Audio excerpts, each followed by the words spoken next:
Excellent. Greetings. Welcome to the Woodrow Wilson International Center for Scholars. Thank you so much for being here with us this morning for this interesting and timely conversation. My name is Benjamin Gadan. I am the senior advisor to our Latin American program here at the Wilson Center. I direct our new institute dedicated to the study of Argentina, the Argentina Project.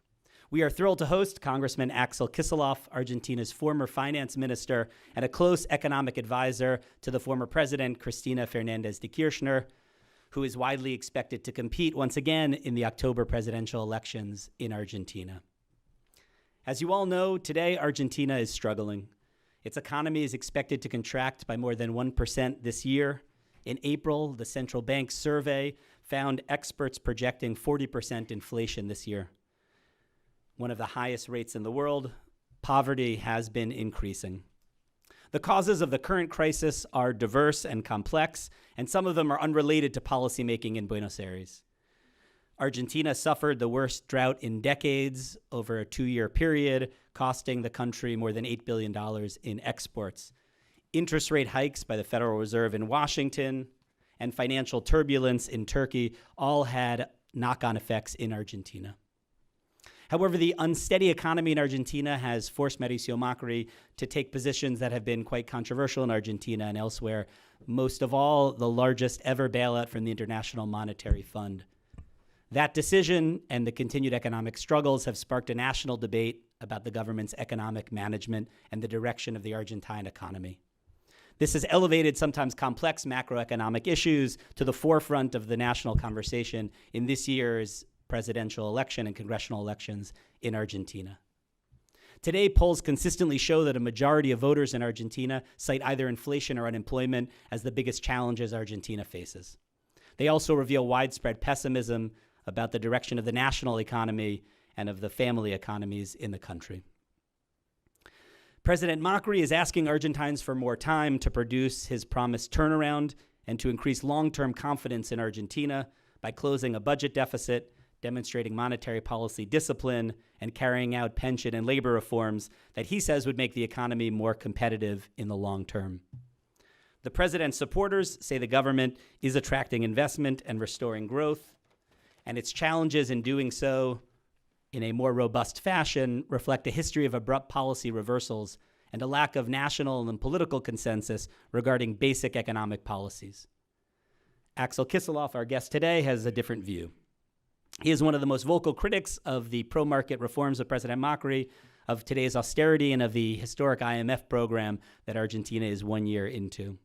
He's also a leading voice for policies that he says would increase production in Argentina, increase employment, reduce poverty, and increase public investment. And it's a vision that is shared by at least 1/3 of the Argentine public and has been consistently since the end of the last government in late 2015. This is why we have brought Axel Kicillof here today to speak to important audiences in the United States about his vision for Argentina's future and his diagnosis of Argentina's current struggles. This event, as many of you know, is part of our series bringing in diverse perspectives from Argentine presidential candidates and kingmakers, including talks by presidential aspirants Sergio Massa, José Luis Espert, and governors Alfredo Cornejo and Sergio Uñac. We plan to continue with this series and other efforts to cover this high-stakes election in Argentina, and we hope you will continue attending our programming and also reading our analysis of Argentina in our weekly newsletter, The Weekly Asado. Please stay tuned for announcements there on future events in this series. For now, I'm going to turn this event over to our excellent moderator, Juan Carlos Lopez of CNN. Please join me now in thanking Axel Kicillof for being here today. Gracias, Ben. Y como había sido anunciado, el evento va a ser en español. Vamos a comenzar con la presentación del diputado Kicillof y luego entraremos en una conversación. Entonces le doy la palabra para no perder tiempo y avanzamos. Perfecto. Bueno, yo antes que nada agradecerle al Wilson Center, a Benjamin, a Cintia por la invitación. La verdad que me parece tremendamente importante que se escuchen todas las voces, que se escuche un poco lo que realmente está pasando políticamente en la Argentina, que es un gran debate. Hoy Argentina está de nuevo inmersa en una crisis, pero inmersa también en un gran debate, así que me parece central que el Wilson Center pueda mostrar todas las posiciones en ese debate. Yo vengo hoy aquí como diputado nacional, miembro de la oposición al gobierno de Macri, no como candidato. Y la verdad es que antes de empezar la breve exposición, porque hemos quedado a hacer una breve exposición, y voy a hacer grandes esfuerzos porque sea breve, aunque tengo una tendencia que entre la autocrítica que vengo a hacer, está la tendencia a extenderme un poco cuando hablo. Pero la verdad que tengo muchas cosas que decir y muchas ganas de compartirlas con ustedes. Algunas de ellas las dejaré para el diálogo. Esta invitación me veo forzado a hacer esta aclaración porque han circulado en Buenos Aires, que Buenos Aires está políticamente muy convulsionado y financieramente muy convulsionado. Entonces han circulado algunas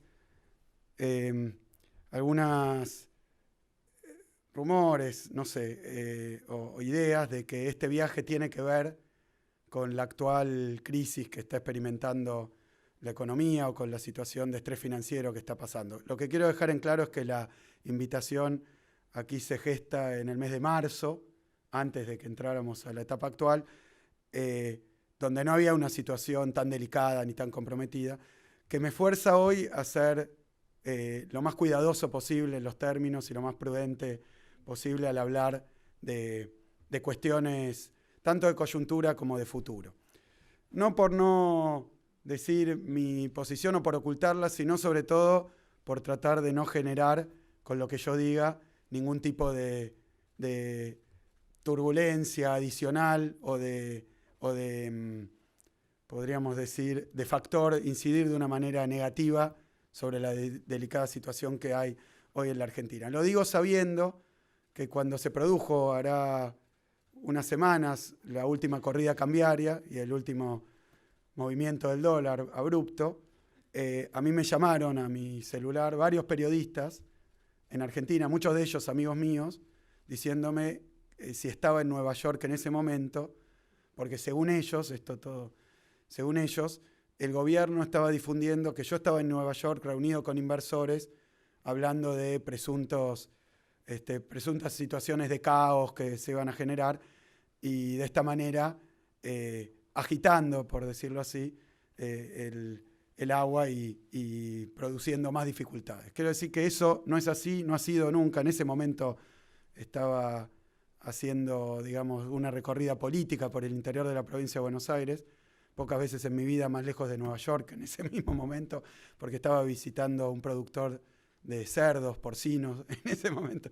Así que dije, no, esto es muy distinto a Wall Street, estoy en otro lado, pero sí detecté la idea, que me parece que es un poco algo que recién hablaba con Benjamin, y por haber tenido una entrevista con algunos de los representantes de la prensa nacional que vinieron y que hoy están también en la audiencia, que me parece que es una de las cuestiones que quiere instalar el gobierno.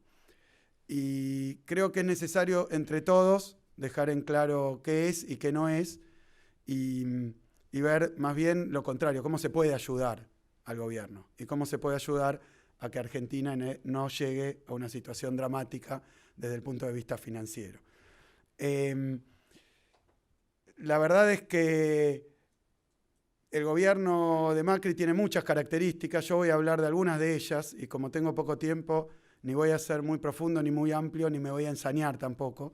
Simplemente voy a hablar de algunas de esas características según mi punto de vista, pero una de ellas es algo bastante notable que me decía alguno de los miembros de la prensa que en realidad lo trata de hacer todo gobierno, pero algunos con más éxito, yo creo que el gobierno de Macri con más éxito, que es desresponsabilizarse de la situación económica del país. El comienzo de la administración Macri fue muy distinto a lo que prometió en la campaña electoral. En la campaña electoral se había prometido que se iban a subir las jubilaciones, subir los salarios, generar más empleo, que se iban a bajar los impuestos a las rentas personales, a las ganancias, a los ingresos personales, que se iba a sostener todos los derechos que había y todo lo que había y que se iba a mejorar. Todo esto queda condensado en un eslogan de campaña que era podemos vivir mejor, en otro que era no vas a perder ningún derecho y otro que era la revolución de la alegría. Eso es lo que Macri usó y utilizó en la campaña electoral para obtener el voto. Una vez ocurrido esto, empezaron a verse resultados muy distintos. 2016 fue un año de fuerte caída de la economía. El gobierno pronosticaba un crecimiento, porque el año anterior, 2015, nuestro último año de gobierno, el crecimiento fue 2,7%. La economía estaba creciendo. Y sin embargo, con las primeras medidas que toma Macri, una devaluación muy grande, 60% de la moneda, eso también lo negó en campaña, dijo yo no voy a devaluar. Como dijo también, yo no voy a ir al Fondo Monetario Internacional. Estas no son opiniones, son hechos, son palabras que las pueden buscar ustedes, con lo cual, una vez que empezó a llevar adelante determinadas políticas, que probablemente él pensara, yo diría hoy ingenuamente, pero él pensara que iban a dar los resultados que él esperaba, pero para no atribuirle directamente un engaño por mala fe, supongamos que él pensaba que iba a dar un buen resultado, su programa económico. Su programa económico fue una fuerte devaluación del 60%, la desregulación total de la cuenta capital, la apertura muy grande de las importaciones, eso quiere decir la desregulación del comercio exterior, un incremento muy fuerte de la tasa de interés y la dolarización de las tarifas.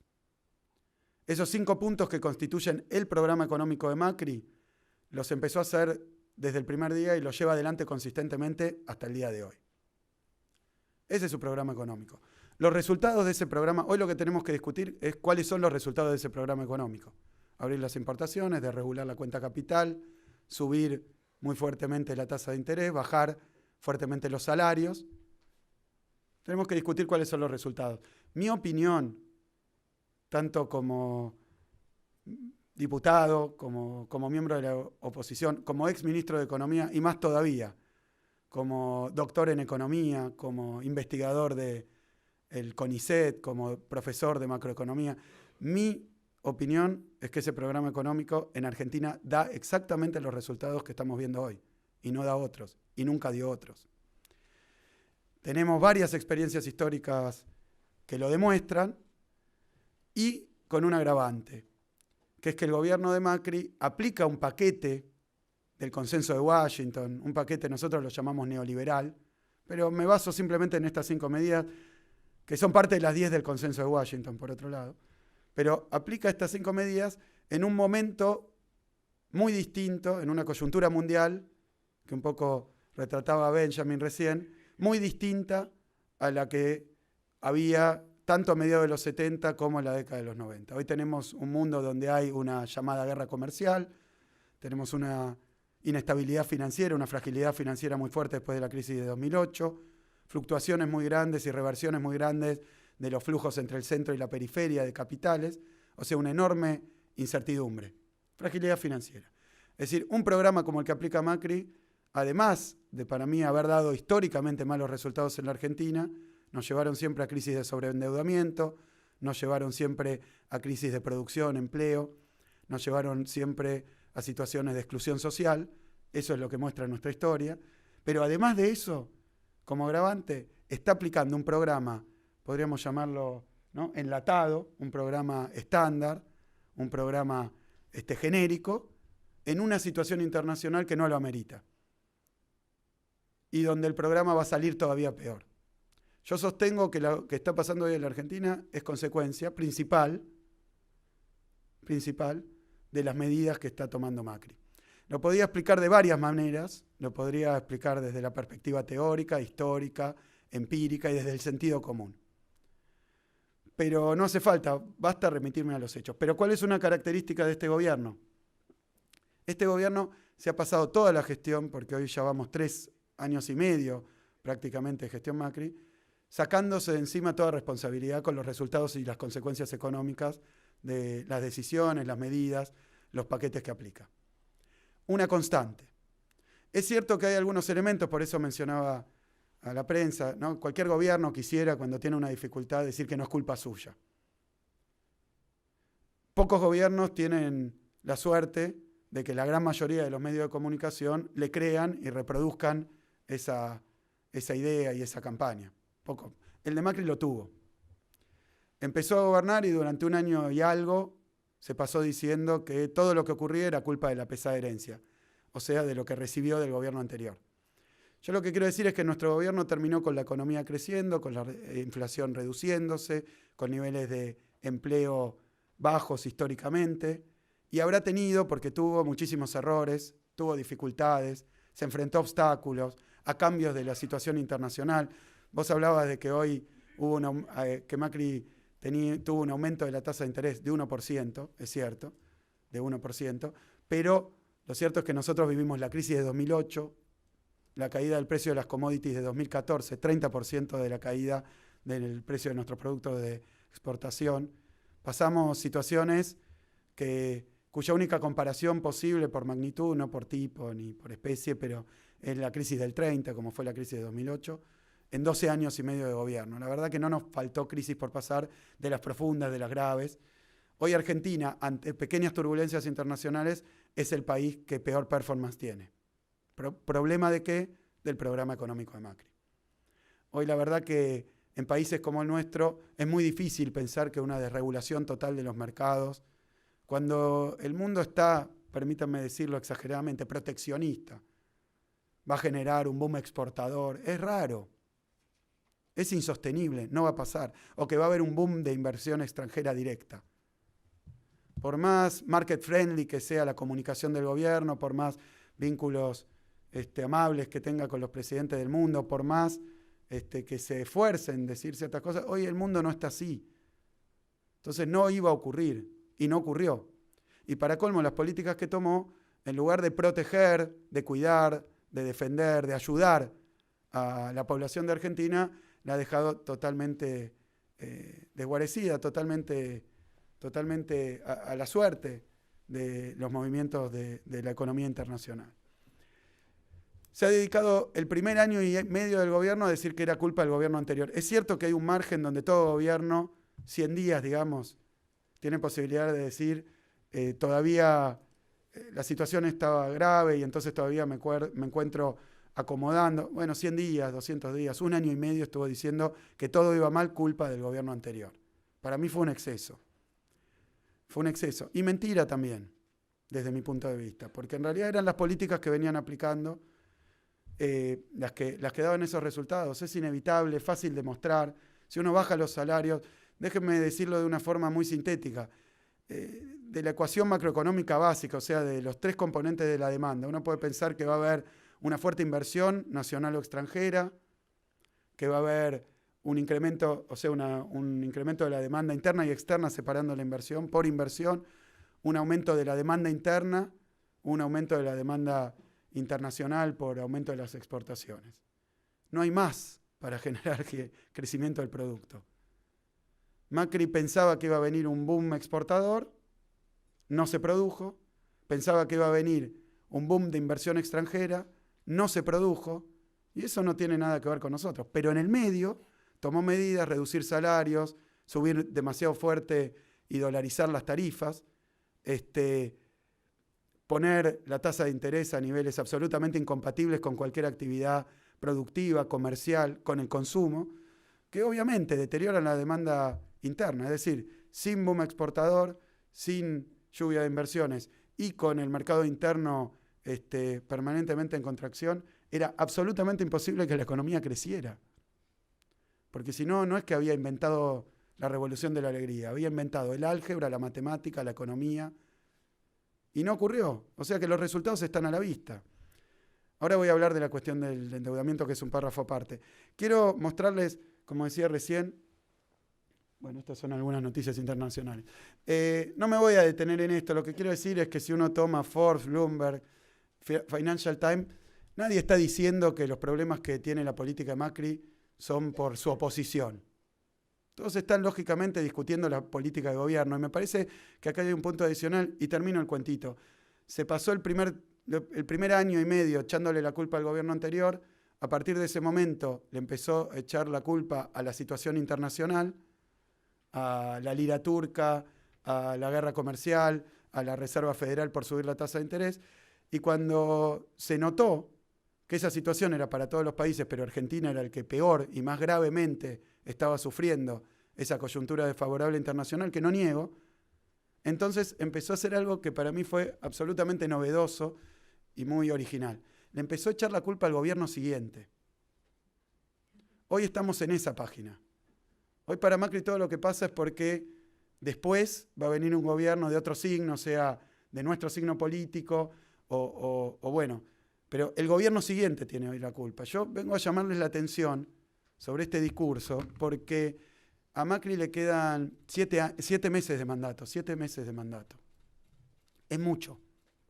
Está a tiempo.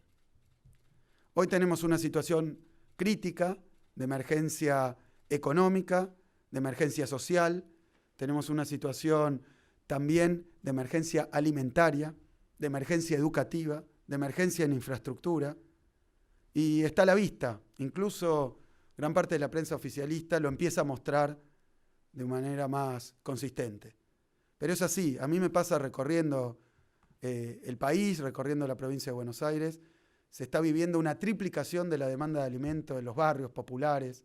Es una situación de emergencia, es grave. La economía interna, bueno, con decirles el último número, ahora voy a comentar un poco más. El último número es una caída de 13% de la producción industrial en la Argentina en el último año. Si pasa esto en cualquier país del mundo sería un escándalo. Pero no se está hablando de esto. Ni qué va a hacer el gobierno para solucionarlo. No, se está hablando de qué va a hacer el gobierno siguiente con la situación financiera que todavía no sabemos cuál es, pero que va a dejar el gobierno actual. Y yo, este llamamiento, mi intervención acá, tiene como principal objetivo decir lo siguiente. Hoy, el que está a cargo es Mauricio Macri. Hay ciertas variables que por decisión propia, intempestiva y contraria a lo que siempre dijo, hay ciertas variables que hoy están bajo los condicionamientos y decisiones del Fondo Monetario Internacional. Ha habido ya 4 cambios en los acuerdos con el fondo. En el terreno de la regulación cambiaria, en el terreno de la regulación del manejo de reservas, 4 cambios hace un año. Son 4 fracasos seguidos. Ninguno fue para mejorar, todos fueron porque no funcionaba lo que habían prometido. 4 cambios. La responsabilidad de lo que pase de acá a fin del mandato de Macri es de Macri. El Fondo Monetario, por lo que firmó Macri, es el que define hoy, o al que hay que pedirle autorización, con la política crediticia, la tasa de interés, con el uso de reservas, con el tipo de cambio y con el gasto público. O sea que entre Macri y el Fondo Monetario Internacional tienen la responsabilidad de que cuando termine el mandato le entreguen al gobierno el que le entreguen, o al partido que le entreguen, la banda presidencial, el bastón, no estemos en una situación de emergencia también financiera. Y si pueden, que la situación de emergencia económica, productiva, social, esté no peor, sino igual y si pueden mejor. Hoy la oposición, hablo desde la impotencia de no tener los instrumentos. Yo no haría las cosas que está haciendo el gobierno de Macri, claramente, y no es un secreto. Creo que tiene que hacer otras. Ahora, Macri insiste con hacer exactamente lo mismo, porque estos puntos centrales de su programa los va a sostener hasta el final del mandato. Hoy ha presentado algunas medidas financieras para sostener un poquito el consumo, pero le presta a la gente una tasa de 50%. O sea que si funcionara, que da crédito a esta tasa, después va a haber un problema en el futuro, porque va a haber que devolver esos créditos que da. Como si hubiera entendido que la tasa de interés no puede estar tan alta, o que es tasa de destrucción industrial, de industricidio. Como si lo hubiera entendido, entonces han sacado algunas medidas, todas las anuncia hoy hasta el día de las elecciones. No, tienen que hacerse cargo hasta que termine el gobierno de atenuar la situación realmente dramática que se está viviendo en la Argentina y no agravarla en el plano financiero. Porque a mí me hacen todas las preguntas, bueno, ¿qué van a hacer? No sabemos cómo va a estar. Y ahora voy a explicar algunos de esos escenarios. Permítanme, voy a ser muy rápido porque ya estoy mal de tiempo, pero quiero mostrar esto. Aquí simplemente, y después les dejo la filmina, hay la evolución de determinadas variables escogidas de entre 2003 y 2015, 12 años y medio de la administración del partido del que yo soy parte. Después cómo variaron de 2015 a 2019, y en el medio, esos son valores absolutos, y en el medio hay variaciones de diferente tipo. A veces variaciones de punta a punta, a veces variaciones porcentuales de punta a punta, o sea, cuánto creció, cuánto disminuyó en porcentaje, y a veces en puntos porcentuales, y a veces niveles promedio a lo largo de todo el periodo. Doy un caso, y quiero decir algo por la disputa y la discusión que hay en torno a las estadísticas públicas. Para no ponernos a discutir eso, tomo todas estadísticas que son oficiales del gobierno de hoy, que fue gobierno los últimos 8 años en la Ciudad de Buenos Aires, así que inflación, tomo sin discutir su validez, simplemente para que no haya ninguna discusión. O sea, es la más favorable que puede tener hoy el gobierno de Macri. Con esos valores nos vamos a manejar y no están sujetos a controversia, por lo menos de ellos hacia nosotros. Así que el crecimiento del producto. Tomo los 12 años y medio, ese es el crecimiento promedio, o sea, el crecimiento anual promediado durante todos los años. Durante 12 años y medio fue 4,1. Durante el gobierno de Macri fue una caída de 0,8. Macri va a entregar una economía, según las perspectivas, ahí hay proyecciones para 2019, tomados del REM, tomados del Banco Central, de Mercado, no mías. Acá no hay ningún número mío. No son ni mis proyecciones ni números que yo esté cuestionando. Tomo los números más favorables e indiscutibles por el gobierno. Los 4 años en promedio va a tener una caída de 0,8 por año, que esto significa que de punta a punta, desde 2015 hasta que diciembre de 2019, la economía va a haber caído en un escenario positivo para el gobierno, un 4%, va a ser 4% más chica en 4 años. Es un término gubernamental perdido. No solo no creció, se redujo. En términos per cápita, la economía va a ser por persona un 8% más chica, el ingreso nacional, la producción nacional, en 4 años de gobierno de Macri.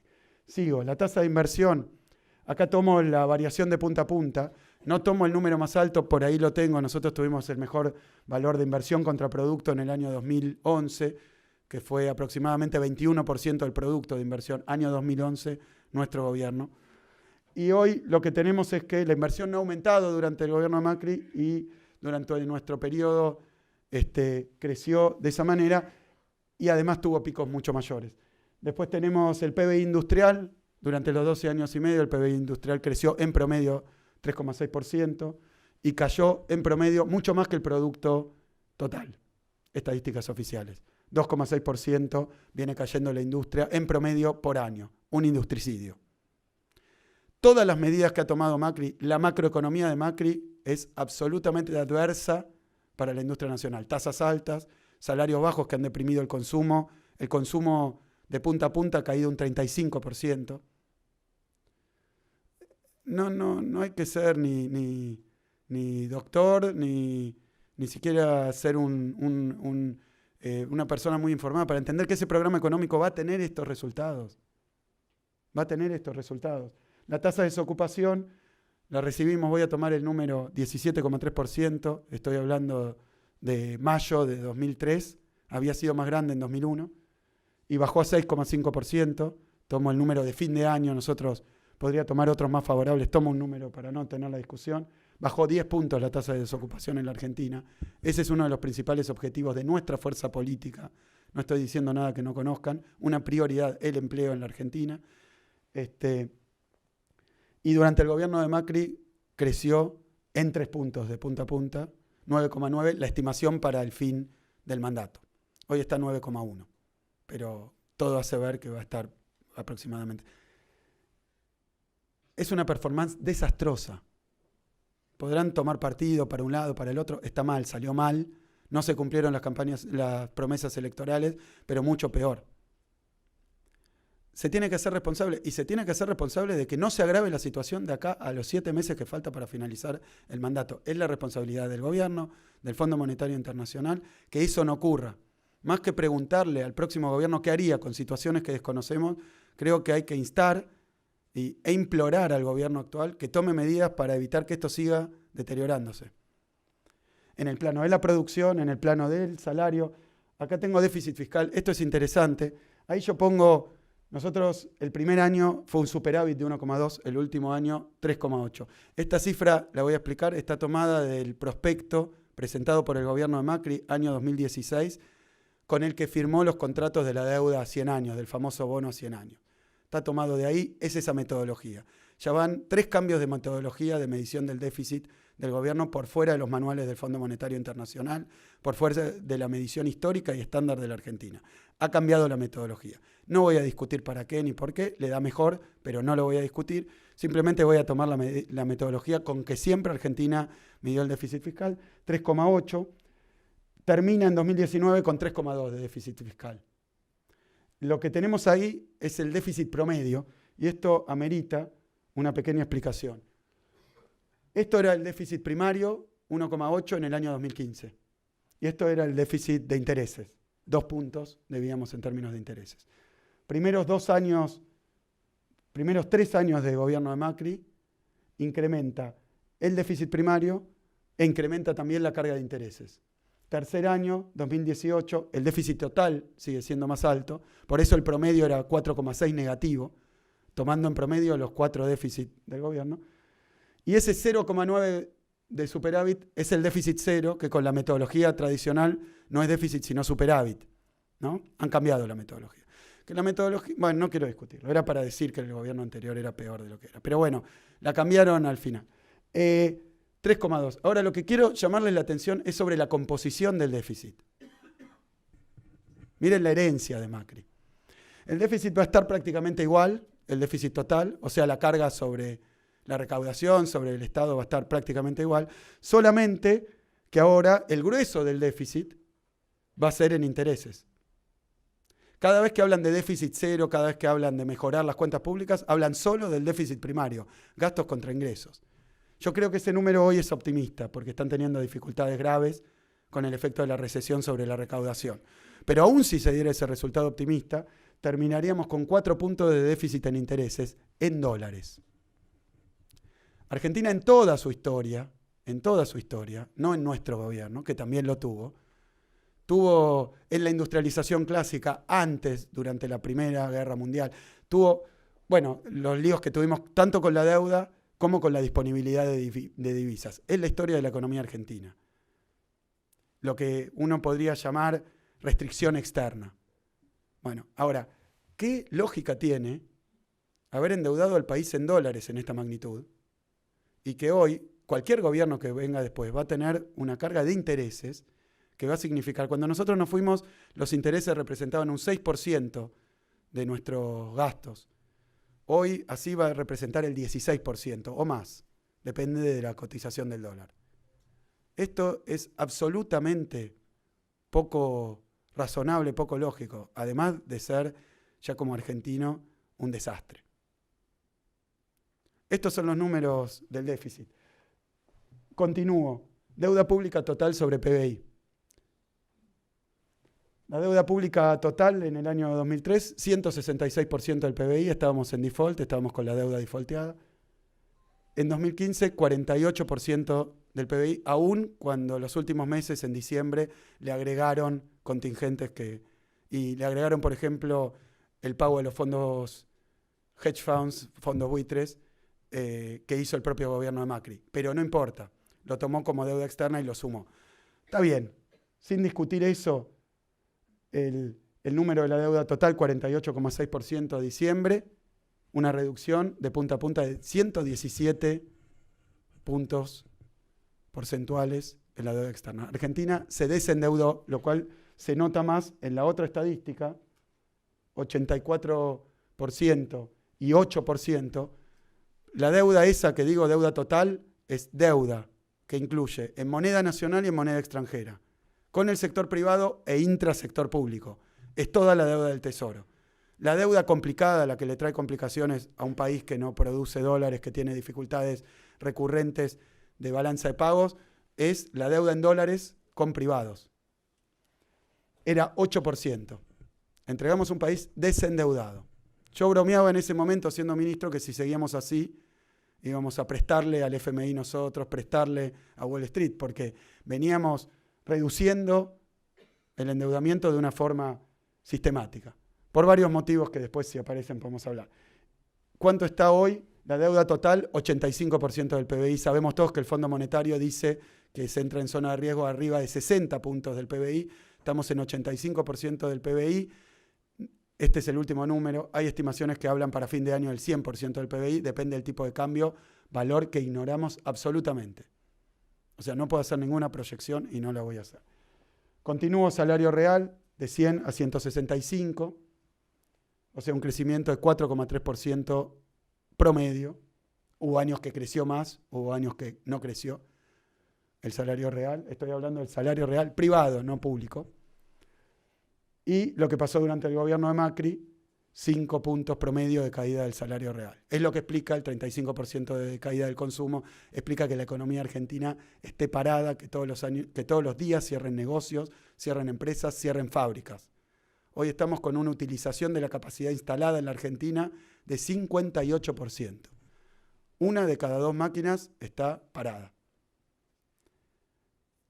No sorprende tampoco. La verdad que no sorprende. Y Macri ha dicho y reafirmado, hay un solo camino, y ha hecho esto en el Congreso. Le hemos dicho, hoy está el gobierno tardíamente, pero saludablemente, convocando un diálogo, que en realidad al principio era firmar unos puntos que los había elaborado el gobierno. Hoy no sé porque no he estado, fue estos días, pero la verdad es que nunca escuchó. Pueden verlo en nuestras intervenciones. Fuimos durante todo este periodo la principal fuerza opositora. Nunca escuchó. Es más, agredía. Y simplemente se le decía, bueno, ¿a dónde vamos a ir a parar? Pobreza. Estoy tomando lo siguiente, y acá quiero hacer una aclaración, y soy breve, Benjamin, una aclaración. Estas son series construidas en base a al recálculo del índice de pobreza que hizo el gobierno actual. El gobierno actual usa una canasta muy exigente para medir la pobreza, o más exigente. La canasta de consumo que valoriza para comparar con el ingreso y ver qué parte de la población está bajo la línea de pobreza, es exigente.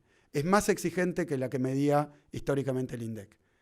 Con lo cual han hecho privados, por eso pongo 2 trabajos, uno de Sedlas, han llegado más o menos a conclusiones similares, que muestran que si se lleva para atrás con la misma metodología la medición de pobreza al año 2003, la pobreza iba a estar cerca del 60%. Nosotros siempre trabajamos con una canasta menos exigente, bueno, era la que venía de los 80 y nos daba que la pobreza en 2003 era 50%. Tomando esta canasta más exigente, para la cual la pobreza hoy está, este último trimestre los cálculos muestran que está en 36, porque el gobierno publica semestral, pero los datos están trimestrales, varios privados como hacían durante nuestro gobierno, la han calculado con datos trimestrales y da 36% la pobreza. Conclusión, pasamos de un gobierno que había logrado bajar en 31 puntos la pobreza a uno que la ha subido en prácticamente 8 puntos en 4 años. Continúo. Bueno, coeficiente de Gini, no importa, un índice de distribución del ingreso. Inflación, de nuevo, tomando estadísticas del Departamento de Estadísticas del Gobierno de la Ciudad de Buenos Aires, para no tener ninguna polémica, ninguna controversia. Al principio, el primer año tuvimos 13,4% de inflación. El último año, la Ciudad de Buenos Aires, índice que, de nuevo, no comparto, pero no importa, es simplemente para mostrarle con una base más o menos común, 26,6% el último año. Hoy las estimaciones hablan de un 49,9%. A más que duplicado, bueno, en este ha duplicado la inflación. Y ojo que ha aplicado el paquete antiinflacionario ortodoxo. Subir la tasa de interés, disminuir la demanda a través de reducciones salariales o lo que haga falta, y apertura económica. Ese es el paquete. Hay inflación. Es más, yo siendo ministro me decían lo que habría que hacer es subir la tasa de interés, lo que habría que hacer bajar los salarios porque la economía está recalentada y eso genera inflación y habría que abrir completamente la economía. Sí. Bueno, aplicaron ese programa. No es que no lo aplicaron consistentemente. Hoy estamos en tasa de interés del 73%, emisión cero, caída del salario real en picada. Desde que llegó el Fondo Monetario, solo ahí ese año, 13% cayó el salario real. Bien, última cuestión y te paso la palabra. Quiero hablar de la cuestión de la deuda. Históricamente, cada vez que se aplicó este mismo paquete, hubo un proceso de endeudamiento. Esta es la tercera ola de endeudamiento externo masivo. Nunca tan veloz, nunca tan ruinoso, pero siempre hubo una aceleración y un crecimiento del stock de deuda externa, en todas las experiencias de este tipo que tuvo nuestro país. Se tomaron, y estoy tomando el número total, acumulado diciembre 15 a marzo 19. Se tomaron 113.000 millones de dólares. Nunca antes en la historia argentina, y creo que pocos países habrán hecho un rally de sobreendeudamiento tan veloz y tan efectivo como el que hizo el gobierno de Macri. ¿Por qué lo hizo? ¿Por qué lo hizo? Dijeron, una vez que esto estaba consumado, porque además ustedes lo saben bien acá, el problema que tuvo esto es que era un programa de endeudamiento de 40.000 millones de dólares a través de la emisión de bonos por año. El primer año colocaron aproximadamente 40.000, el segundo año colocaron 40.000. En febrero de 2018 va el entonces ministro de Finanzas Caputo a Wall Street y le dicen no hay nada más. Cierran la compuerta del acceso al financiamiento internacional voluntario. Febrero de 2018. Al poco tiempo Macri anuncia que va al Fondo Monetario Internacional. Lo anuncia de una manera intempestiva, había prometido el ministro, él, que no lo iban a hacer, lo hacen. Y no lo iban a hacer porque en Argentina la última intervención fuerte del fondo fue la que desembocó en la crisis de 2001, por la cual la Oficina de Evaluación del Fondo Monetario Internacional ha hecho una autocrítica también.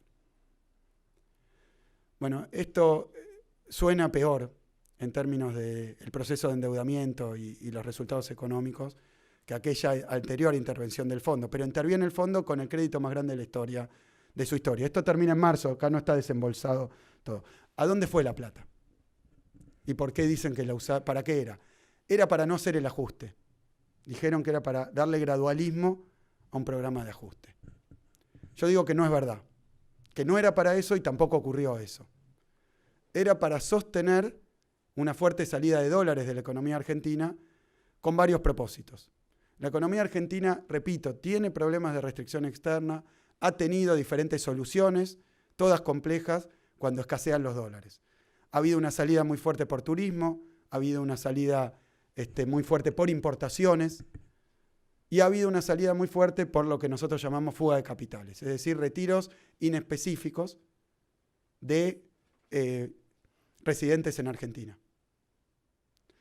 En el mismo periodo, la fuga de capitales alcanzó 66.000 millones de dólares. Es decir, que de este endeudamiento fantástico, prácticamente 2/3 se fue para no volver. Y no se empleó ni para obra pública, ni para sostener el gasto público. Porque además, si hay problemas, fíjense que ustedes conocen, y no voy a abundar en esto por tema de tiempo, que el gobierno está colocando deuda en LEVAC, en LELIC, de una manera desenfrenada. Hoy tiene un billón argentino, no, 1.000.000 de millones, un trillón, colocado en títulos de corto plazo en el mercado local. No es que no haya financiamiento nacional. ¿Por qué el déficit fiscal lo financió en dólares, cuando es en pesos? No tiene ningún sentido, más teniendo acceso al financiamiento interno. Lo que estaba financiando era la falta de dólares. Y la financió de esta manera.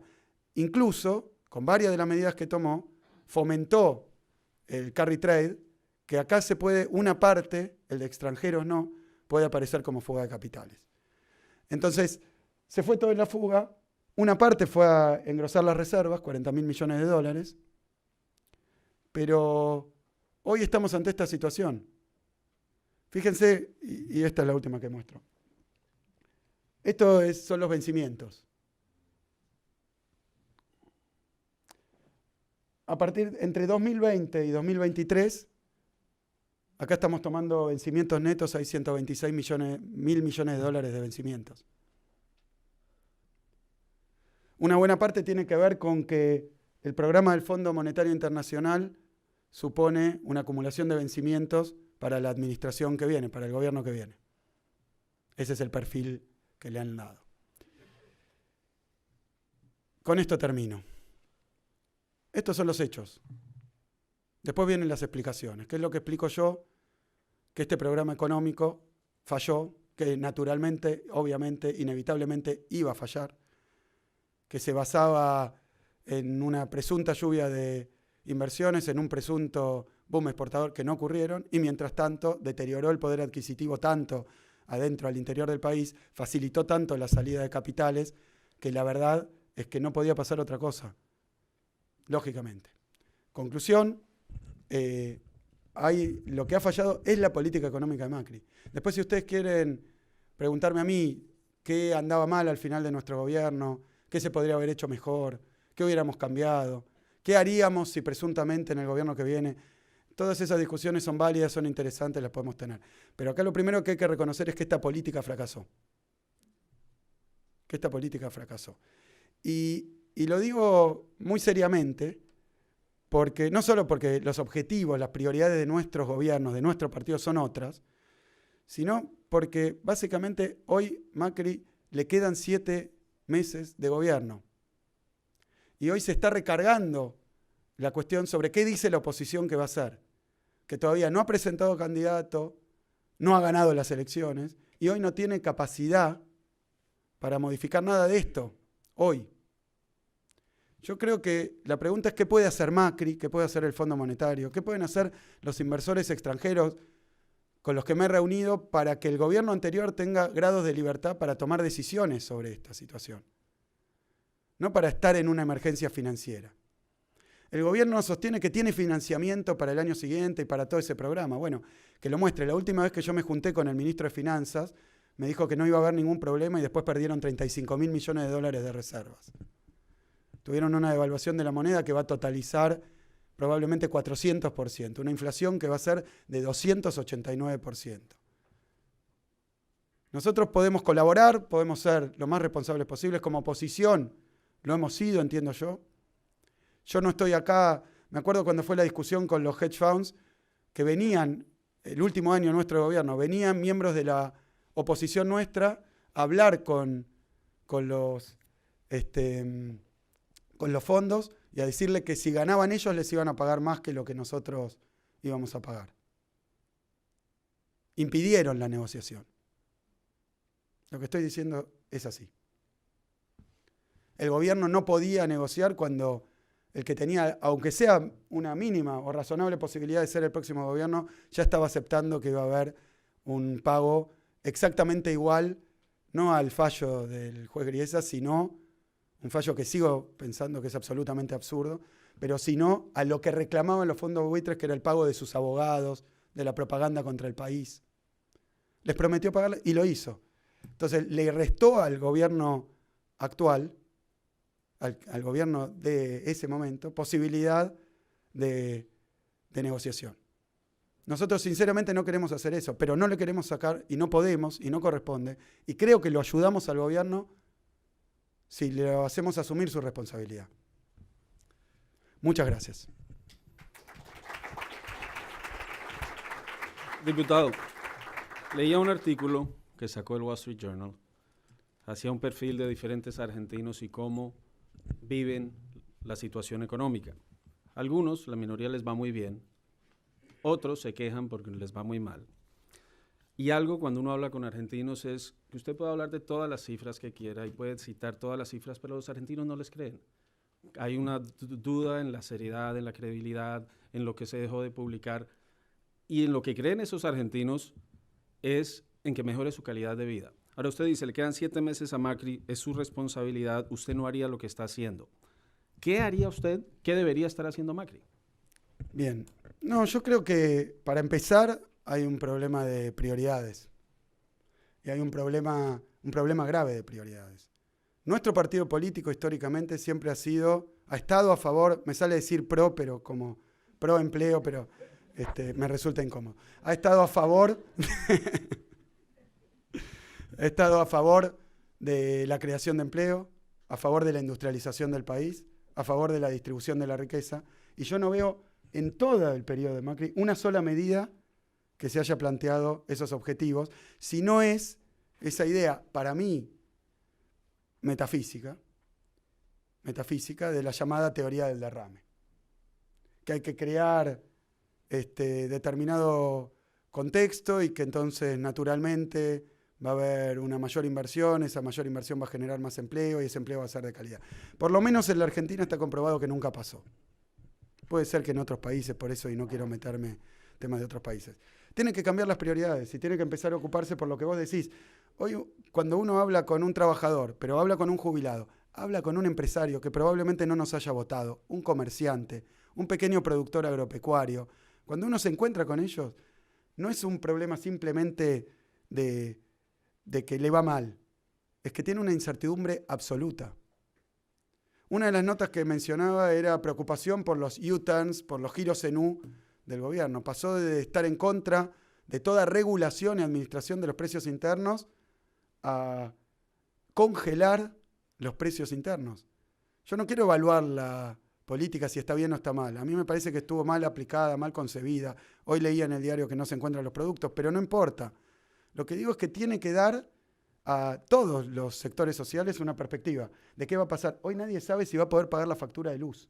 Sinceramente, porque llegan cosas escandalosas, porque dolarizaron y firmaron contratos de la venta de los servicios públicos en dólares, en los hogares y en las industrias, sin saber o sin esperar la devaluación que ellos mismos produjeron, porque allá por principios del 18, donde empieza a haber turbulencia cambiaria, entonces hoy los contratos de luz de cada uno de los usuarios están en dólares, con una devaluación que en el último año ya supera el 100%. Entonces se duplicó la tarifa de luz, pero el salario ha crecido, en términos reales ha decrecido incluso. Entonces se tiene que ordenar la economía. Podemos diferir en estos objetivos, en las medidas, pero hay que dar una certidumbre sobre hacia dónde va el gobierno, aunque a algunos les guste y a otros les guste menos. Y me parece que lo que está fallando también es la improvisación, la empericia que se ha demostrado. Se han echado varios presidentes del Banco Central, varios ministros seguidos. Entonces creo que eso, que tiene que dar, fijar un rumbo, decirlo claramente, decir cuáles son sus objetivos y luchar por esos. Incertidumbre. Y parte de esa incertidumbre es saber qué va a pasar y saber qué viene en las elecciones, qué viene cuando llegue un nuevo gobierno, sea quien sea. No es responsabilidad de ustedes como oposición dar certidumbre y explicar qué harían en caso de que ustedes vuelvan al poder. Muchos se preguntan qué hace el diputado Kicillof en Washington. Está en el Fondo Monetario, está hablando con los inversionistas en Nueva York, está haciendo de lo que dice ahora, hacían cuando ustedes estaban en el gobierno. ¿Por qué no decir cuáles son esos planes si es que ustedes vuelven? Empecemos por lo primero. No me he reunido secretamente con ningún inversionista, no me he reunido públicamente con ningún inversionista. Sé que hay acá entre la audiencia, porque era abierta, pero no he hecho esas reuniones. No estuve con funcionarios del gobierno de Trump de ahora. He estado en el Congreso con el caucus progresista, que son 100 congresistas de los dos signos políticos, pero he estado con las autoridades. He estado también con organizaciones sociales, con sindicatos, pero me he cuidado justamente porque no queremos desestabilizar ni tampoco dar excusas. Porque la última vez incluso salieron notas en el diario, en la última corrida cambiaria que hubo con devaluación, diciendo que era porque funcionarios o exfuncionarios cercanos a mí estaban en ese momento, cuando descubrieron que yo no estaba, estaban ahí hablando para generar algún tipo de ruido en el mercado. Y no era así, era mentira. Entonces, me parece que hay que ser muy cuidadoso porque nadie quiere que estemos en una situación de emergencia financiera o que se deterioren más las condiciones. Vos me preguntás qué van a hacer. En el plano financiero, la verdad que yo acabo de mostrar la fuga de capitales. Estamos a 2.000 millones de dólares por mes de fuga de capitales. ¿Cuáles van a ser las reservas al final del gobierno? No es una responsabilidad mía. Los vencimientos ya están fijados, pero ¿será esa la estructura de vencimiento que deja el gobierno de Macri y el Fondo Monetario Internacional? Yo creo que es responsabilidad de ellos darle al gobierno siguiente posibilidad de elección, no poner a la economía al borde del precipicio y después preguntar qué haríamos en ese momento, hoy no estamos ahí porque faltan 7 meses. Pero pareciera que es inexorable ir aproximándose a una emergencia financiera. Yo quisiera que no fuera así, pero cuando a mí me preguntan, están esperando que yo presuponga o quiera que ocurra esa emergencia financiera y diga, vamos a tomar medidas de emergencia. Pero no es así, hay tiempo, hay 7 meses. Hoy el gobierno de Macri puede impedir que esta sea una situación trágica y que el gobierno siguiente no tenga ninguna posibilidad, esté atado de manos para tomar ninguna decisión. Con lo cual ahí se vuelve bastante abstracta la pregunta, ¿qué decisión tomarías si no tenés posibilidad de tomar ninguna decisión? Alguien que hoy ni siquiera es candidato a estar en ese lugar. No tengo respuesta, esa es la verdad. Sí sé que cambiaríamos las prioridades, sí sé que nosotros trabajaríamos para recuperar cosas básicas, las 4 comidas por día, que se pueda pagar, que un jubilado pueda pagar su factura de luz, que un trabajador pueda comprar el alimento, que un niño que va a la escuela reciba las proteínas que necesita, que vuelva a funcionar más o menos la educación pública. Se están cayendo. Nuestro gobierno, quiero decirlo, abrió prácticamente 2.000 nuevas escuelas. Yo creo que cuando termine el gobierno, 2.000 nuevas escuelas. Financió la ciencia y la tecnología, tengo una filmina, pero no quiero extenderme. Aumentó el financiamiento en ciencia y tecnología de manera determinante. Hizo venir a científicos del CONICET, de nuestro organismo de investigación, que se habían tenido que exiliar por la crisis económica, volvieron al país. Hoy se están yendo de nuevo y veíamos ayer en la televisión a una investigadora del CONICET, que fue un programa de entretenimientos, de preguntas y respuestas, para ver si podía ganar un premio para comprar los reactivos que necesita para seguir las investigaciones que viene haciendo hace años, que no las paga el gobierno. ¿Qué modelo de crecimiento, qué modelo de desarrollo, qué país es ese? Entonces, pregunta menos abstracta. El gobierno que llegue, sea la oposición, no lo sea, debe seguir trabajando con el FMI, debe respetar los acuerdos con el FMI, los debe renegociar. ¿Qué debe hacer? Mira, también por eso decía cuál es la responsabilidad del FMI. Yo tuve una reunión con los funcionarios del FMI en Buenos Aires, me la pidieron, vinieron a mi oficina y les pregunté, ¿es este un plan que vaya con los objetivos del Fondo Monetario? El objetivo del Fondo Monetario, los objetivos son el crecimiento, la inclusión social, el desarrollo económico de los países, apuntalarlo. ¿Esto tiene algo que ver lo que están haciendo en la Argentina? A mí me da la impresión de que este no fue un crédito a un país, que fue un préstamo a un gobierno. Y no corresponde. Como tampoco corresponde, porque lo dice el reglamento mismo del Fondo Monetario Internacional, que los fondos prestados a los países no pueden escurrirse en salidas masivas de capitales. Entonces hoy para mí el Fondo Monetario ya va el 4º arreglo que fracasa, está incumpliendo su actual estatuto. Entonces, ¿cuál fue mi conversación? Este es un plan de desarrollo. ¿Ustedes se preocupan por lo que está pasando con la situación social de la Argentina? Sí, al fondo le preocupa, pero este no es un plan que esté diseñado para mejorar el empleo, que esté diseñado para apuntalar la educación, la ciencia y la tecnología. No está diseñado. Y bueno, ¿y con quién se va a discutir? Con el gobierno siguiente, me dijeron. Nosotros esa discusión es una discusión que podemos dar, por supuesto. Es una discusión que podemos dar. Siempre que cambie un gobierno, el Fondo Monetario se sienta. Yo vine varias veces a Washington, me reuní con Lagarde, me reuní con Werner, me reuní con Lipton, lo conocí a Caldarelli siendo ministro. Nosotros siempre hemos tenido una relación con el Fondo Monetario. En un momento, dado lo que había ocurrido en la Argentina, no es que repudiamos al Fondo Monetario, seguimos siendo socios, le pagamos toda la deuda. Yo sé que hay veces que el Fondo Monetario esto le resulta incómodo, no debería ser así, pero le resulta incómodo, pero era por los condicionamientos que intentaba poner a las políticas. La pregunta que muchos se hacen, ¿va a ser Cristina Fernández candidata a la presidencia? ¿Va a ser usted candidato a gobernador? Hay quienes dicen que usted podría resultar siendo candidato a la presidencia. Sí, sé que hay muchas especulaciones, hoy no lo tenemos definido, no es que tenga un secreto que no quiero compartir con ustedes, lo haría con gusto, pero no lo sé.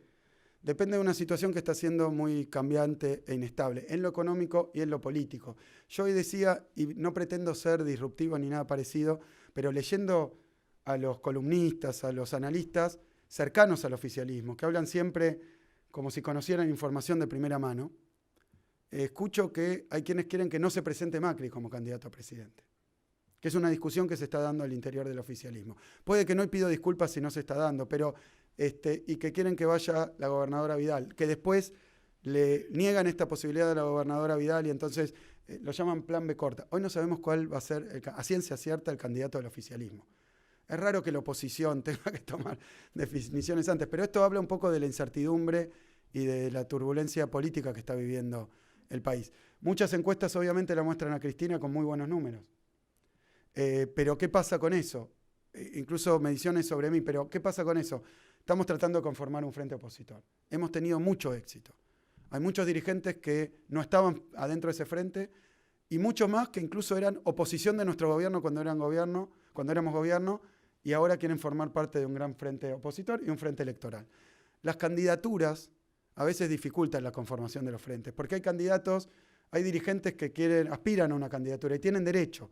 Entonces hoy estamos invitando a todos los dirigentes opositores a formar parte de ese frente y después veremos cómo se resuelven las candidaturas teniendo en cuenta las aspiraciones de otros. No queremos imponer tampoco, esta es mi posición personal, no queremos imponer candidaturas, ni decir, bueno, los llamamos a la unidad, pero el candidato es tal, tal y tal. Entonces estamos abiertos a la discusión de las candidaturas. Igual sé que hay una intriga enorme sobre esto, pero también hay poco tiempo. El 22 de junio se van a inscribir los candidatos, lo vamos a saber todos. Queda muy poco. Esta ansiedad que tenemos todos, porque me incluyo, en saber cuáles son las fórmulas finales, pero también, desde nuestro punto de vista, ser bien abiertos, bien amplios, mostrar un frente bien diverso y entonces las candidaturas supeditarlas también a la construcción de ese frente. Hay un fenómeno que no distingue fronteras, orientación política, no distingue gobiernos, es el de la corrupción. Y Argentina no es la excepción. El plan que usted plantea, las opciones que usted plantea, son viables, o el plan de Macri o cualquier plan, cuando la corrupción está tan arraigada, cuando la gente dice es que quienes están, los diputados, los miembros del gobierno, los políticos son todos unos ladrones que están trabajando por su bien. Esa desconfianza genera en el público. ¿Tienen ustedes cómo contrarrestarla y tienen cómo convencer a la gente de que se llega al poder no para robar, sino para trabajar para los argentinos? Es imperioso, es fundamental. Yo creo que es fundamental de cara a un nuevo gobierno tomar todos los recaudos y todas las medidas para impedir cualquier hecho de corrupción individual que ocurra. Sí, lo que quería agregar, porque es algo que me sorprendió, leí recientemente una encuesta sobre esto, sobre el tema de la corrupción y sobre la confianza en las instituciones.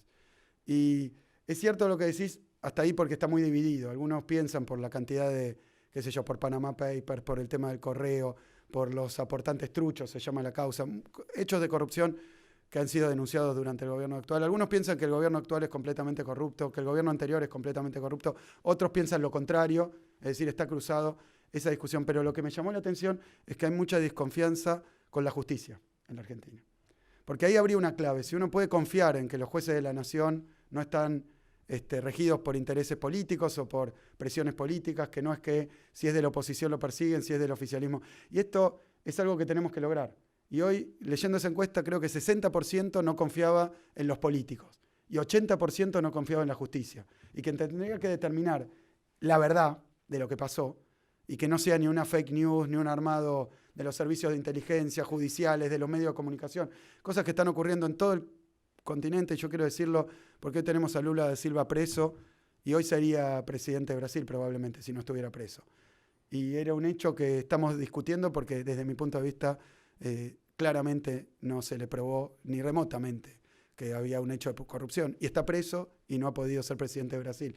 Entonces, quiero decir, con ese grado de desconfianza en quien tendría que determinar en última instancia si ocurrió un hecho de corrupción individual, con esa desconfianza es muy difícil porque se pierde esta capacidad que vos decís. A mí me preocupa mucho.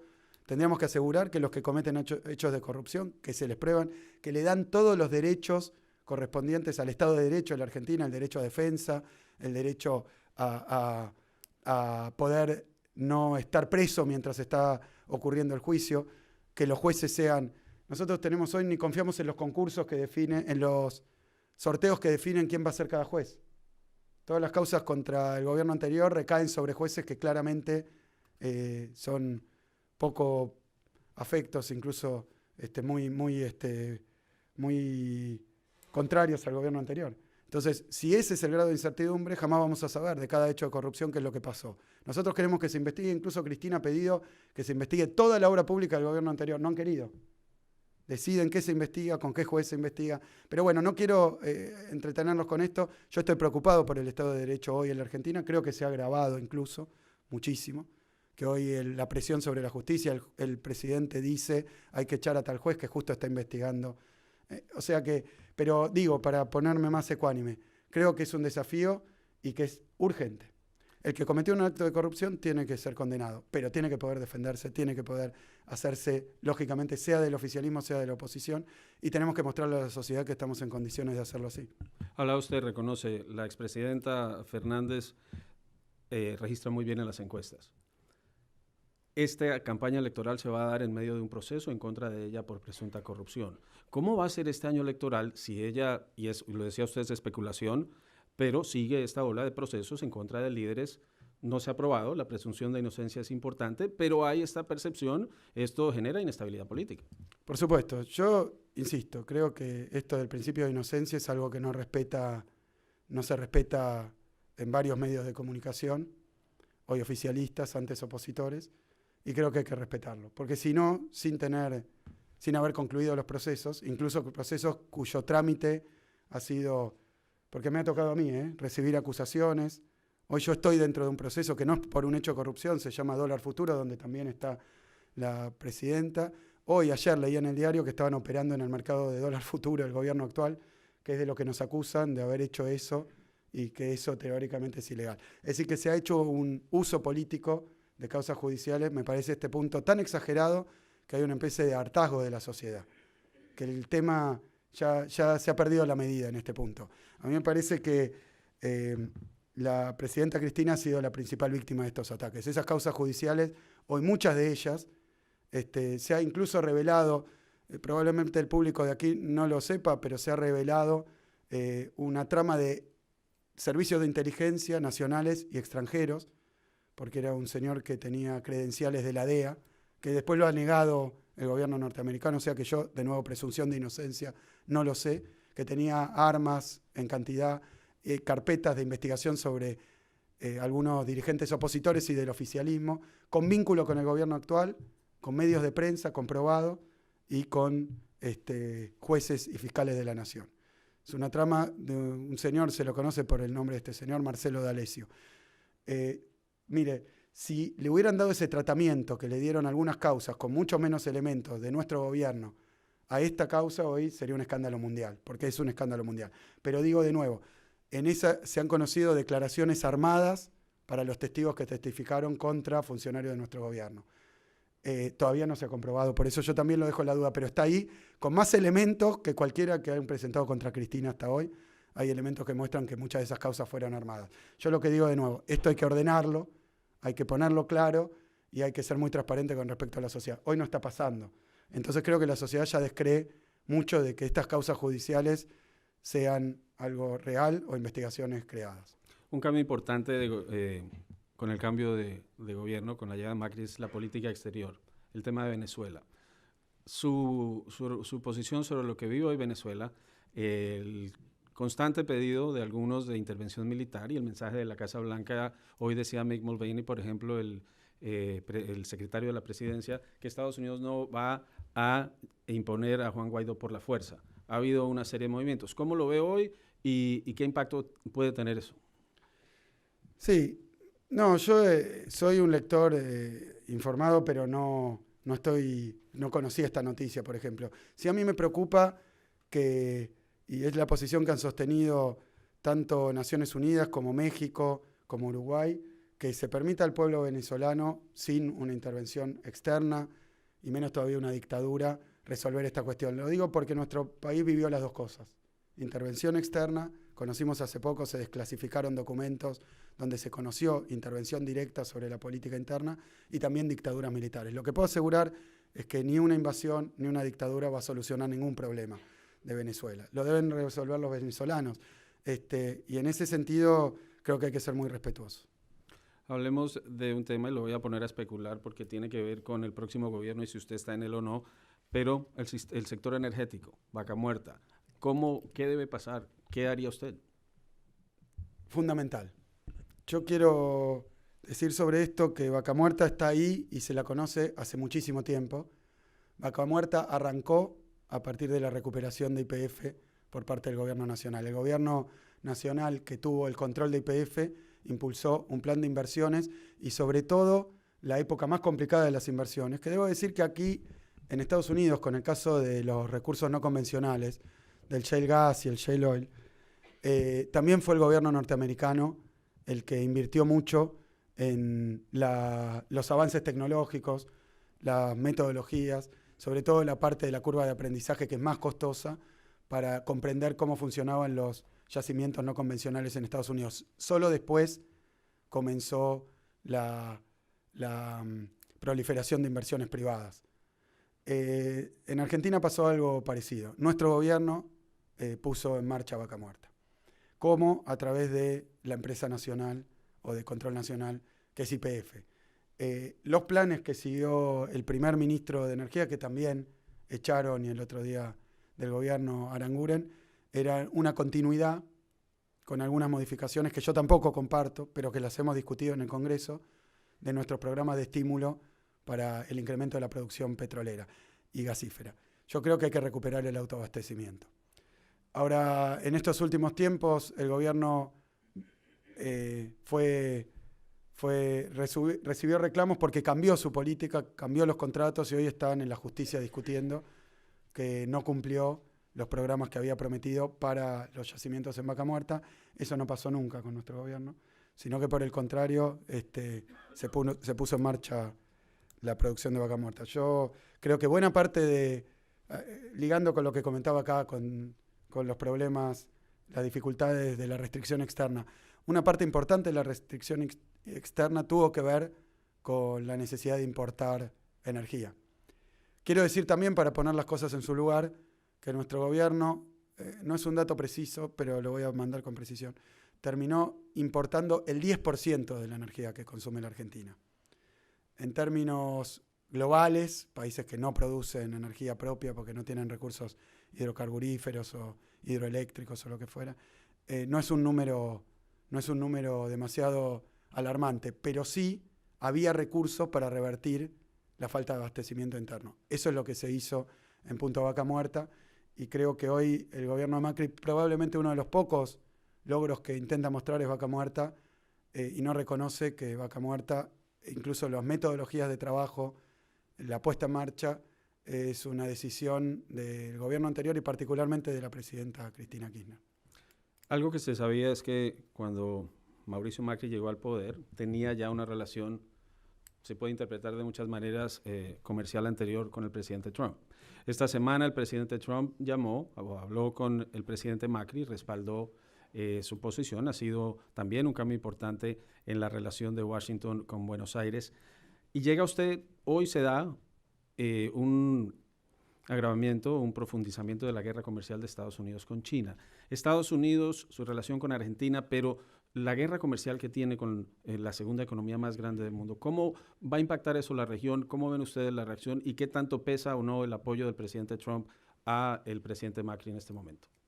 Bien, primero, una guerra comercial, o sea, lo que hoy se está presentando en el teatro del comercio internacional, las guerras de aranceles o los cambios permanentes en base a retaliaciones, creo que cuando los países de mayor tamaño, de mayor relevancia en la economía mundial, inician estos conflictos, obviamente los países más pequeños, más débiles, periféricos, lo sufren. Es cierto también que eventualmente se abren algunas oportunidades, porque algún problema comercial puede permitir, en casos puntuales, que se acceda a mercados o con productos que antes no eran posibles. Pero la verdad que nos tiene bastante preocupados esta cuestión y estamos observándola y esperamos que tenga alguna resolución. Ahora, lo que es verdad también es que eso viene a reafirmar la idea que tuvimos en el gobierno y que tenemos hoy también desde la oposición, que es la necesidad imperiosa de países como el nuestro de tener una política que tenga en cuenta a los diversos bloques económicos, a los diversos países, que no se case con ninguna economía ni con ningún país en particular, por una cuestión no ideológica, sino estrictamente pragmática. Hay países con los que tenemos oportunidades comerciales, hay oportunidades de inversión y hay que aprovecharlas todas. Nosotros llevamos una buena relación con todos los países con los que pudimos hacerlo y la verdad con el propósito de beneficiar a la economía nacional. Pero también se pone sobre la mesa una cuestión en la que nosotros diferimos del gobierno de Macri, que es la importancia que tiene la integración regional. Creemos que más todavía ante una situación tan compleja y tan incierta del comercio mundial, al país, a Argentina, le haría muy bien estrechar los vínculos de integración con sus vecinos latinoamericanos. Nosotros lo hemos hecho. Hoy el gobierno de Macri es claramente un gobierno que no sostiene esas políticas de integración, sino más bien lo contrario.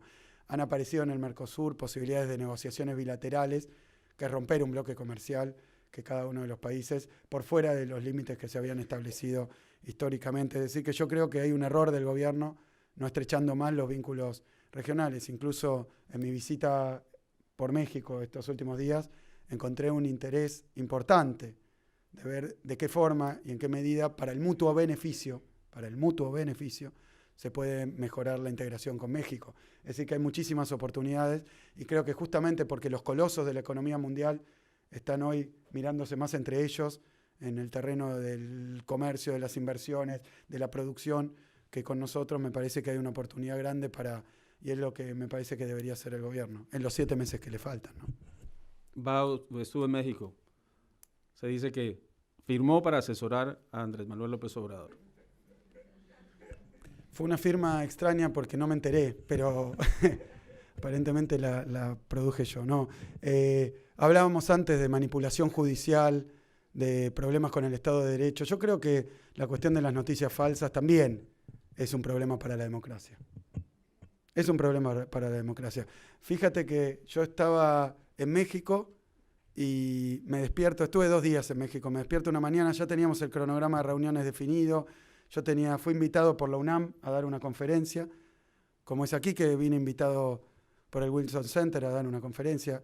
Fui a dar mi conferencia y organizamos una serie de reuniones previas. Yo había estado antes de la elección de López Obrador y había generado algunos contactos con funcionarios actuales del gobierno, antes miembros de Morena, del partido opositor, con algunos diputados incluso de aquel momento. Bueno, fui a tener reuniones, pero reuniones en mi carácter de diputado, no de futuro nada, sino de diputado nacional.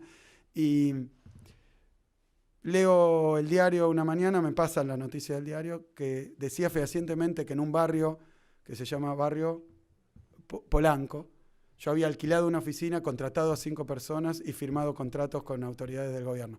El barrio Polanco yo no lo conozco. La primera noticia de que existe en México un barrio llamado Polanco fue por esa noticia.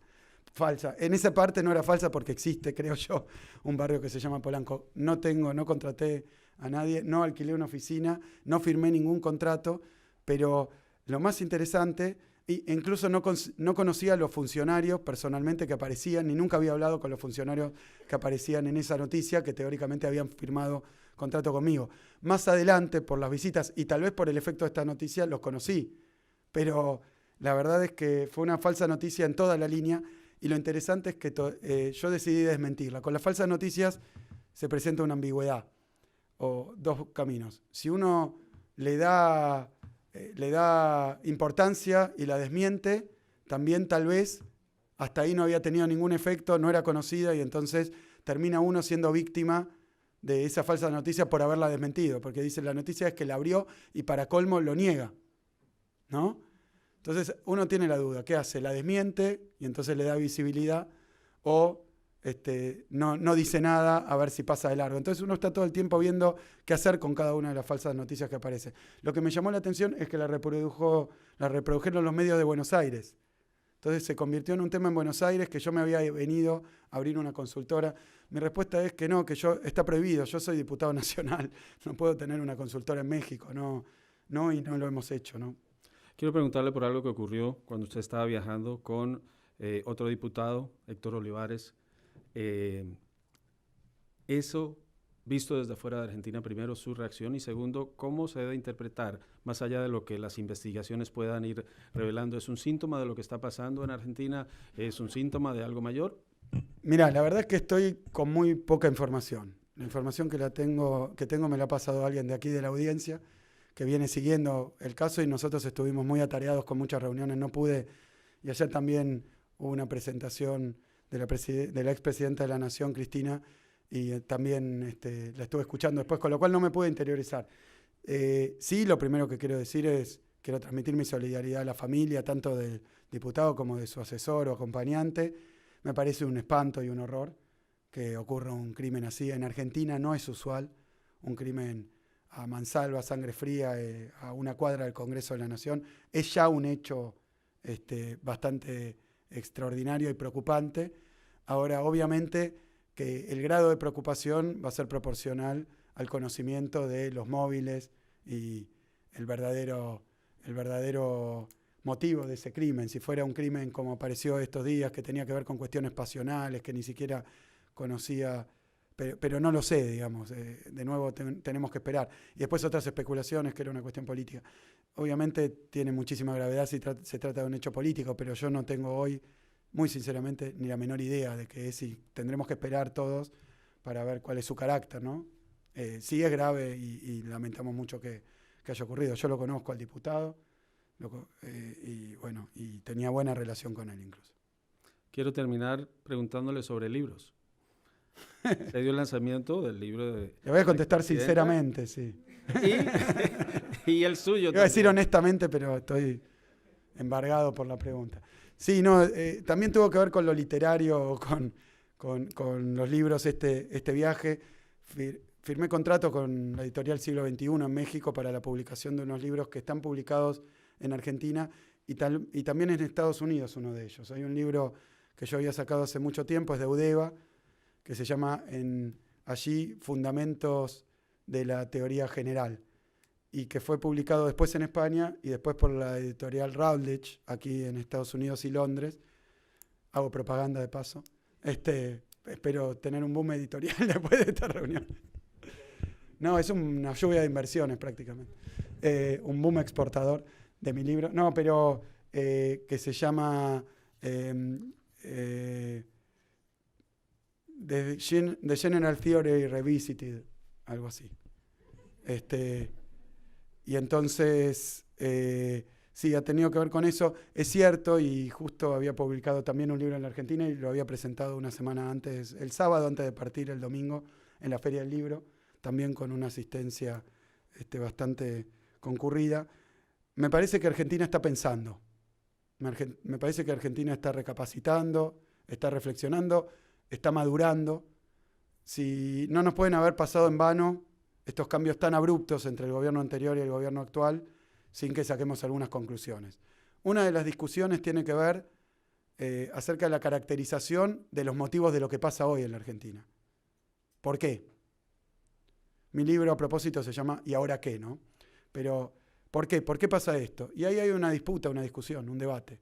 El gobierno dice que no tiene nada que ver, que nada de lo que ha hecho ha generado ni el desempleo, ni la crisis, ni el enorme endeudamiento, ni la fragilidad financiera, ni las corridas cambiarias, nada. Yo hoy traje otra opinión. Me parece que la sociedad argentina debe pensar sobre esto con más profundidad a veces y con menos liviandad del tratamiento que tiene esto en buena parte del debate público en nuestro país. Lamentablemente no se discute, sino que hay una especie de, se llama allí grieta. Mi libro se llama Desengrietar el país para tener una sociedad normal, algo así. Perdón, pero algo así. Yo creo que Cristina ayer hizo una contribución importante a esto. Poder discutir temas importantes, no trivialidades, no cuestiones coyunturales o circunstanciales, sino sobre los objetivos, sobre las prioridades, sobre el rumbo, sobre la dirección, sobre qué queremos en Argentina a partir del 10 de diciembre que viene, porque hay una elección que es un buen momento para estar teniendo en cuenta estas cosas, pero yo diría también que el gobierno debería tomar nota para, si observa que los argentinos no quieren hoy las políticas que están llevando adelante. Yo creo que nadie en Argentina quería volver al Fondo Monetario Internacional. Nadie. Y el gobierno lo festejó como una muestra de apoyo. Fue el crédito de 57.000 millones de dólares, hoy representa el 45% de la cartera entera del Fondo Monetario Internacional. Hoy Argentina es el principal deudor, de cero a eso. Nadie quería. Y sin embargo el gobierno de Macri, con su sistema de publicidad, lo presentó como un triunfo. La muestra de confianza de prestarnos 50. Cuando uno lee que es un stand-by, es un crédito de emergencia para problemas financieros. O sea que si fue el crédito más grande, no fue el apoyo más grande del exterior, sino la emergencia más grande que ocurrió hasta ahora. Entonces, si no logramos ponernos de acuerdo sobre qué son las cosas, sobre si estar bajo la supervisión del fondo es algo bueno que nos ha pasado gracias a Macri, o es algo que es completamente problemático y que ha sido problemático en la historia argentina, sin estar denostando al Fondo Monetario, simplemente refiriéndome a lo que los argentinos nos ocurrió cada vez que nos vinieron a salvar la vida desde el Fondo Monetario Internacional. No fue bueno el resultado. Entendería uno, para despedirme ya, que no le gusta el fondo y de pronto si vuelve otro rumbo. No, creo que con el fondo va a haber que tener conversaciones. Las he tenido siendo oposición. Va a haber que tener conversaciones, por supuesto, y lo más provechosas posible. Yo les pediría que pongan su cabeza, su capacidad, sus recursos para que Argentina logre entrar en un camino, por lo menos de recuperación de lo que se ha perdido en estos años. Se ha perdido mucho empleo, se han perdido condiciones de vida. No puede ser que eso no sea un factor a discutir. Y me parece que está dentro de los objetivos del fondo. Entonces, que todo lo que hagamos tenga como objetivo que los argentinos sufran menos.